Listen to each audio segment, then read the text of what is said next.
Bonsoir à tous. Ce soir, je vais vous faire un conte. Pardon, j'ai un chat dans la gorge. Et pas une petite méditation, mais un conte que j'ai écrit cet après-midi pendant ma pause, comme j'ai travaillé le matin. Et oui, une étudiante a travaillé le week-end. Donc, il était une fois, tout près du monde des humains, un jardin que seuls les cœurs fatigués pouvaient voir. Quand la journée avait été longue, quand les épaules portaient trop de choses invisibles, une petite porte apparaissait derrière la vapeur d'une douche chaude. Et derrière cette porte vivaient des fées.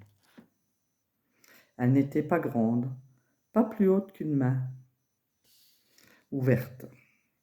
Leurs ailes ressemblaient à des pétales de lumière et leurs cheveux changeaient de couleur selon l'émotion qu'elles venaient réparer. Il y avait la fée Courage qui soufflait doucement pour allumer la braise, la fée Repos qui posait un voile de soie sur les pensées agitées, et la fée Souvenir qui murmurait « Tu as fait de ton mieux aujourd'hui, c'est suffisant ».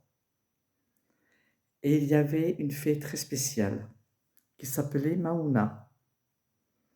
Ce n'était pas une fée comme les autres. Elle avait une crinière de lionne. Et quand elle marchait, on entendait un léger bruit de vagues, comme si la mer l'accompagnait partout.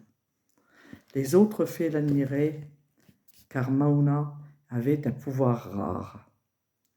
Elle transformait la fatigue en sagesse. Elle transformait les épreuves en force. Elle transformait les journées ordinaires en graines de lumière.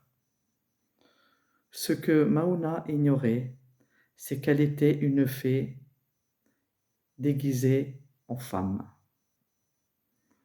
Alors le soir, quand l'eau de la douche coulait sur ses épaules, les petites fées invisibles lui rappelaient « Tu n'es pas perdu, tu es en train de grandir. Même les lionnes ont besoin de se reposer. » Et pendant la nuit, quand elle se couchait, elle dormait, les fées lui peignaient doucement sa crinière avec des étoiles, pour que le lendemain, elle se réveille encore plus lumineuse.